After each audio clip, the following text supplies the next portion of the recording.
Mason Jennings, private detective.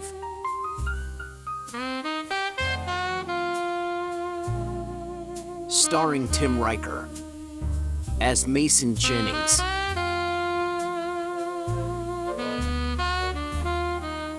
Co-starring Carrie Holman as Sabrina Storm. Cab Sullivan as Frank Stillman.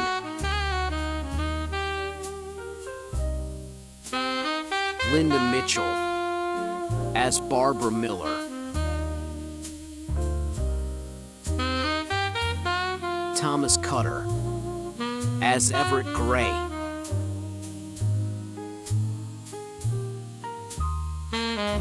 Victor Nelson as Leland Shaw. And Ramona Cooper as Bonnie Silvers.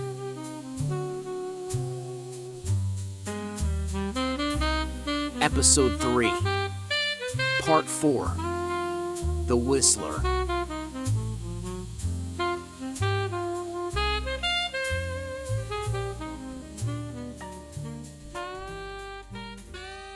I brought Everett back to my office. He was like a lost shadow, clinging to the only familiarity left. My office sofa was now his temporary bed, my desk, his world. I had no choice. If I wanted to find the killer, I had to understand Everett. I had to learn his language. It was a battle of wills, a marathon of concentration. Hours stretched into days. I replayed the whistles from the pizza night in my head, trying to find patterns. I whistled back, mimicking, experimenting. Everett would watch, sometimes offering a new string of notes, sometimes just shaking his head in silent frustration. Barbara had said I was a quick study. I prayed she was right. And then it clicked. Not all at once, but a gradual unfolding. The sounds weren't random melodies, they were building blocks. Short bursts for objects, longer flowing notes for actions, high pitches for urgency, low for contemplation. His vocabulary was limited, direct, focused on nouns and verbs, emotions and observations. He couldn't describe a man's face or the texture of his suit, not with whistles, but he could point. He could identify. We sat by the window in my office. I showed him pictures from the newspaper, faces, cars. His whistles were still a mystery to anyone else, but to me, they were forming crude sentences. He indicated the man was tall, that he was over 30 years old, and that he had a mark or scar on his face. That was as far as he could tell me using his whistles, but he could tell me if he saw him again. He couldn't name the type of car, but he could show me one. He could show me. He could walk me down the street and point. The long game just got a lot shorter. The puzzle pieces were there, scattered on the floor of my mind. Everett held the key to some of them. He could point, he could identify, but I couldn't parade him into a precinct lineup. Not yet. Not while I still held onto a sliver of hope that Barbara's accident wasn't an accident at all. And not when Everett was still a ghost clinging to my office sofa. There was another way to bring the photos to Everett. Sabrina. She was smart, quick, and knew how to navigate the murky waters of the precinct without drawing too much attention. Sabrina, I need you to do something for me. A favor from Frank, officially. Go down to the precinct. Ask for some mugshot books. Tell them it's for a cold case file, some old paperwork Stillman wants to review. Nothing specific, just general criminal types. Focus on anyone with a record for car theft or getaways, and look for men fitting Everett's description. Tall, over 30, with a distinct mark or scar on his face. Mug shots? Are you sure Frank will let me take them? He wants to find the killer. Just tell him I need them, but don't offer any reasons why. If he asks, tell him I'm working on a lead. Understood. Do you want anything else while I'm out? Coffee? Some food? Just those books, Sabrina, and be discreet. Hours later, the stack of mugshot books sat heavy on my desk. They were thick, dusty volumes filled with the grim faces of Chicago City's underworld. Everett sat beside me, quiet, but his eyes were focused. I flipped the pages slowly, one face after another, watching his reactions. Most faces drew nothing. We went through dozens, then hundreds. My own eyes began to blur, but Everett's concentration never wavered. We moved methodically, and then he stopped. His finger, trembling slightly, landed on a face that was different from the older man he had mentioned. This was a younger face, sharp, hard, and from Everett, a new sound, a series of quick, urgent whistles, different from anything I'd heard him use before. It was a clear, precise identification. 22-year-old Eric Nelson, a two-bit petty thief that had moved up to the big time. I understood. This man drive car. He said in his way, car, turn, go fast. This wasn't the man who aimed the gun. This was the man behind the wheel. The driver. Everett, seeing this face, had remembered there were two of them. Not just a shooter, but an accomplice, a wheelman. The long game just took a sudden turn. And this time I had a name. Eric Nelson, and an address. Eric Nelson, a two-bit wheelman tied to Professor Reed's murder. The mugshot in my hand felt like a winning lottery ticket, and the address on the back was where I'd collect my prize. The long game was over. It was time for the sprint. I didn't waste a second. Everett, still silent but his eyes sharp with understanding, followed me out of the office and into my sedan.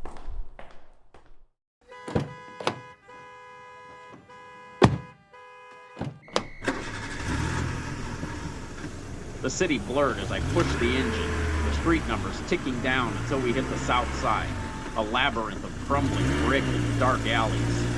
The address led us to a grimy tenement building, paint peeling like old skin. Nelson was there, leaning against a lamppost, smoking a cigarette, the picture of a casual menace. He spotted us the moment I cut the engine. His eyes, quick and cold, locked onto me, then flickered to Everett in the passenger seat. He knew. His hand instinctively went to his coat. Before I could even get the words out completely, Nelson was moving. "Get down, Everett!" He dove for his car, fumbling with the door handle. A flash of metal. He wasn't running for cover, he was reaching for a gun. The first shot shattered my passenger side window, spraying glass across Everett's lap. Everett let out a high, sharp whistle of pure alarm, ducking low. The street exploded into chaos. Eric's engine roared to life, tires screaming as he peeled away from the curb. He fired another shot, this one tearing through the metal of my fender. He was trying to get clear, but I wasn't letting it. My foot slammed the gas pedal, the sedan lurching forward, hot on his tail. I shot back, hitting the back window. The second shot grazed the roof of his car. This was a dance of death through the narrow streets of Chicago City. Nelson was driving like a wild man, weaving through traffic, cutting corners, trying every trick in the book to shake me. I started gaining on him. As I put my foot to the floor, we were close enough to hear each other. It was just then that I heard his voice, thin and desperate over the roar of the engines. "You'll never catch me." But I was closer than his shadow. The roar of our engines, the blare of horns, the frightened shouts of pedestrians, it was a scene of destruction. Everett's hands were tightly gripping the seat, and I could feel his tension, his focus, even to the chaos. He let go with one hand and pointed once, sharply, his whistle a brief, urgent burst. Eric was trying to ditch us in an alley. Not today, pal. I knew this part of town, every dead end, every blind turn. He made a turn for a tight alleyway, thinking he could lose me. Bad move. I matched his turn, then edged my car closer, forcing him to one side. He clipped the brick wall of the building, sparks flying, but he didn't stop. He pushed harder. Seeing a narrow loading dock ahead, a desperate escape route, I saw my chance. I put my foot down, my own sedan running under me. I clipped his rear fender just enough to throw him off, just enough to push him off his desperate line. Eric overcorrected, the car skidding wildly. He slammed full force into the loading bay doors of an old abandoned warehouse. The sound of crunching metal and splintering wood echoed like a thunderclap. The car pitched forward, then went silent. Smoke began to curl from the engine. Then it caught fire. I rushed to the car door, trying to save Eric's miserable life. The streets of Chicago are a tangled web full of shadows and secrets. Meanwhile, a psychopathic killer is at home gloating over his kill.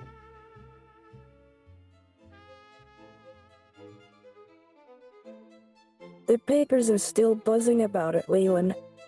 Professor Reed, they're calling it a robbery gone wrong. A robbery? That's what the imbeciles will believe.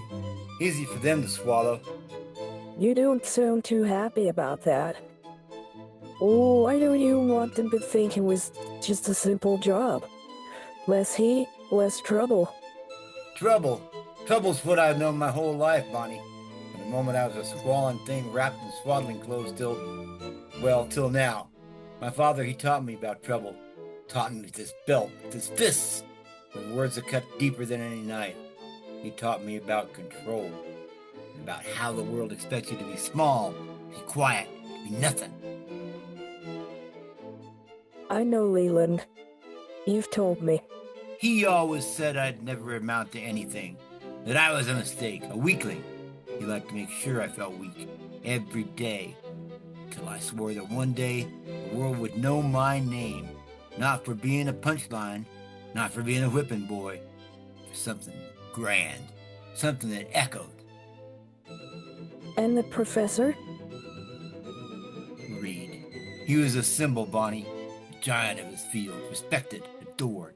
People listened when he spoke. He represented everything my father held up as success. Everything he beat into me I'd never be. Taking him was an announcement, a statement. It wasn't about his wallet or some trinkets. It was about putting my mark on the city, on the world. But if they think it was just a robbery, then you don't get the credit, do you? No, not yet. But they will. Oh, they will. The details will leak, Bonnie. The method, the precision, the lack of a true motive. Beyond showing them what a weakling can truly do. They'll remember Professor Reed, and eventually they'll remember who made him famous. The warehouse was swarming with uniforms. Nelson, dazed and bleeding from a cut on his temple, was pulled from the wreckage, still sputtering threats. He was cuffed and hauled down to the precinct. Frank met us there, his face grim, but a flicker of grim satisfaction in his eyes when he saw Nelson. The long game wasn't quite over, but we just caught a key player. Mason, glad you got him in one piece, mostly. He put up a fight, and he wasn't alone, Frank. There's another man, the one who pulled the trigger on Professor Reed. Nelson's the driver. We'll find out. Let's see what this whaleman has to say. The interrogation room was bare, save for a steel table and 3 chairs.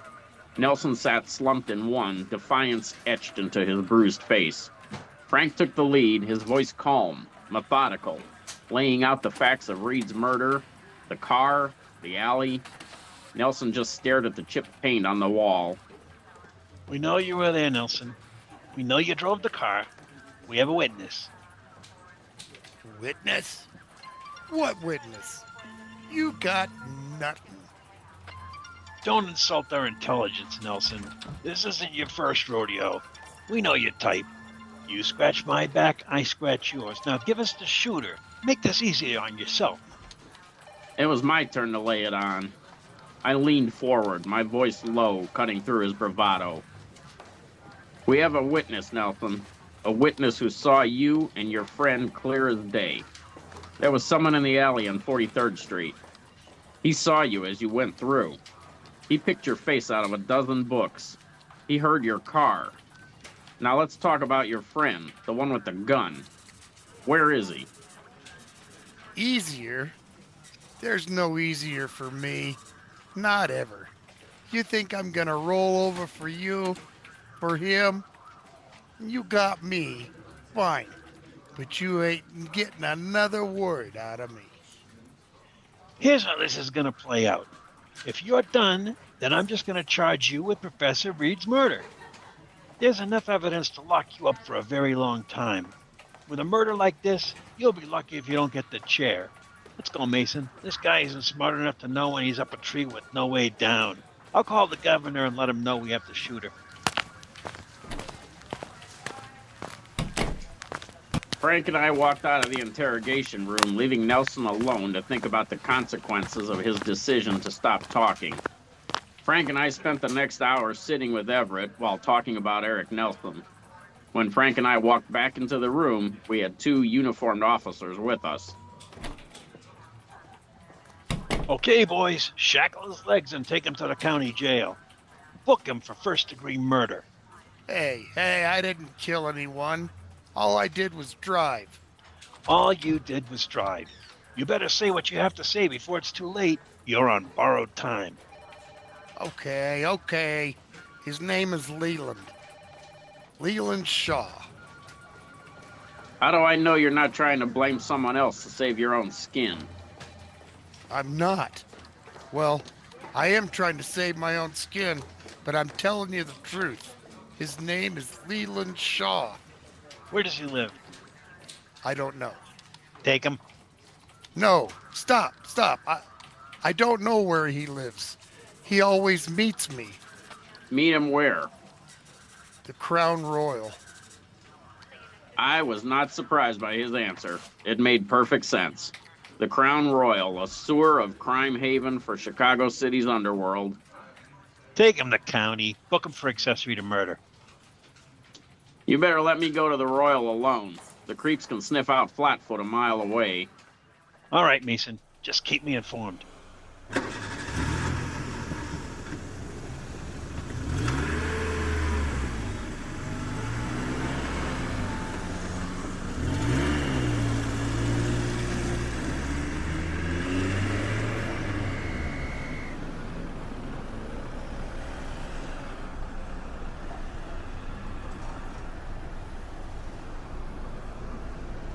I left for the Crown Royal right away, with Everett hoping that Leland Shaw was there.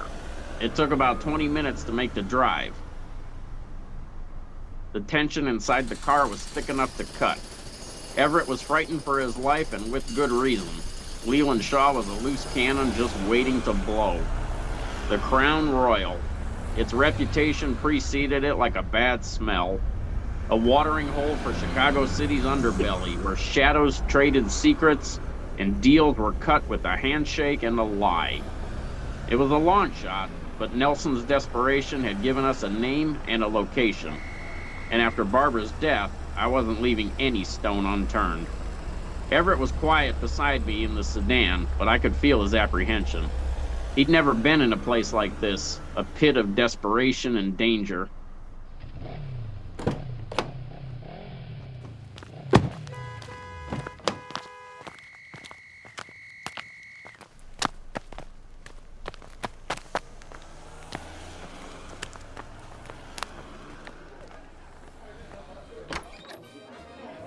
The air inside hit us like a physical blow.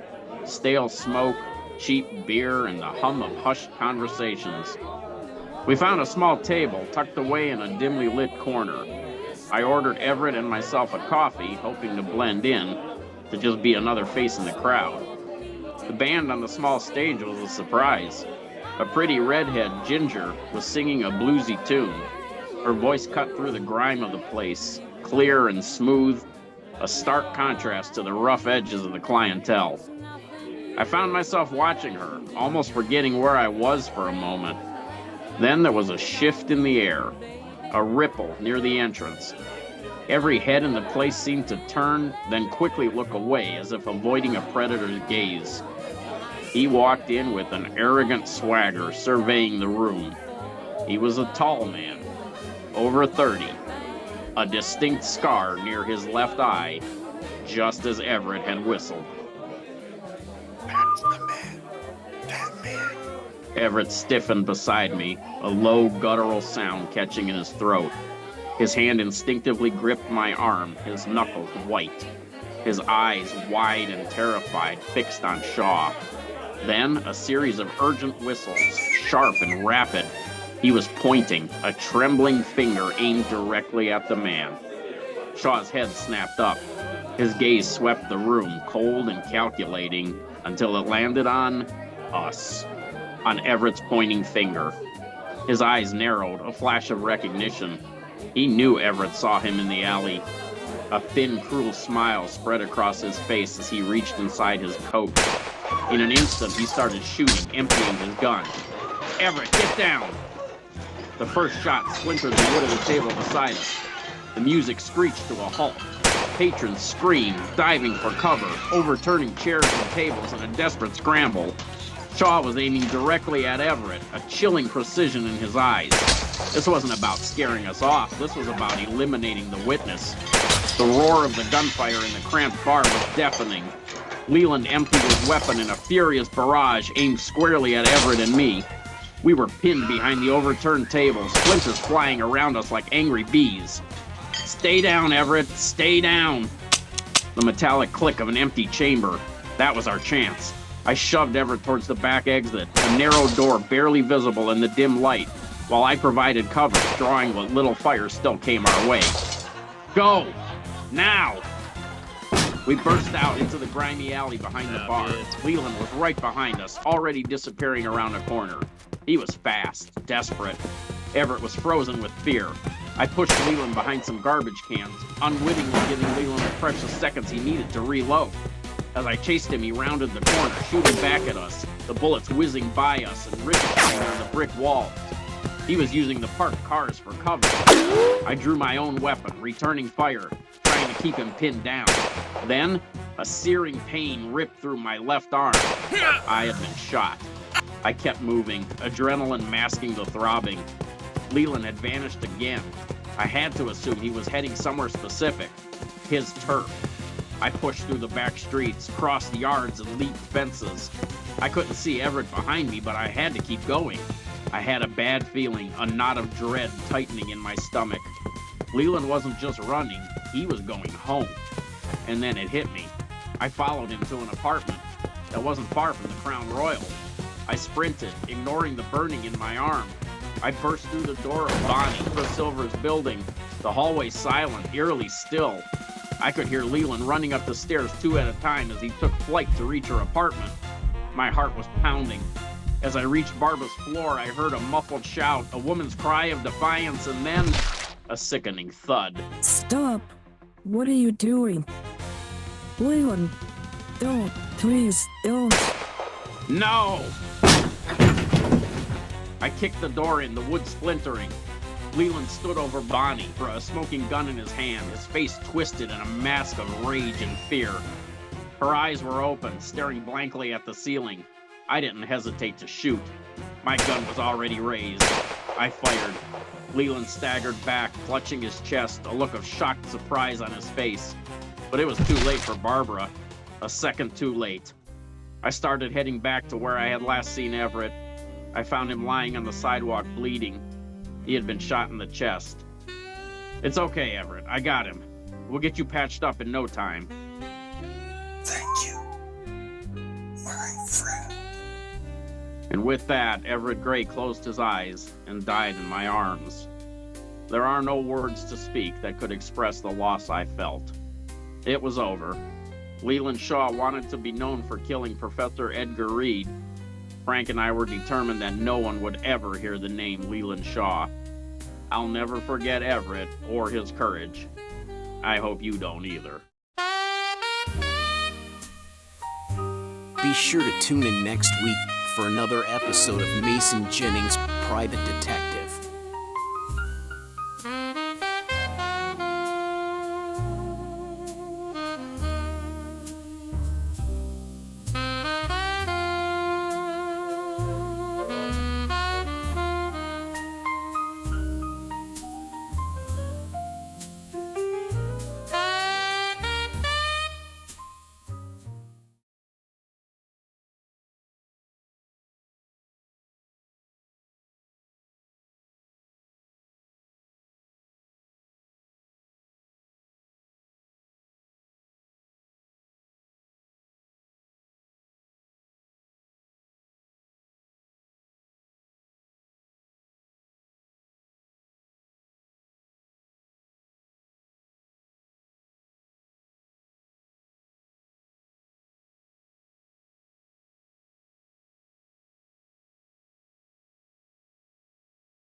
you, my friend.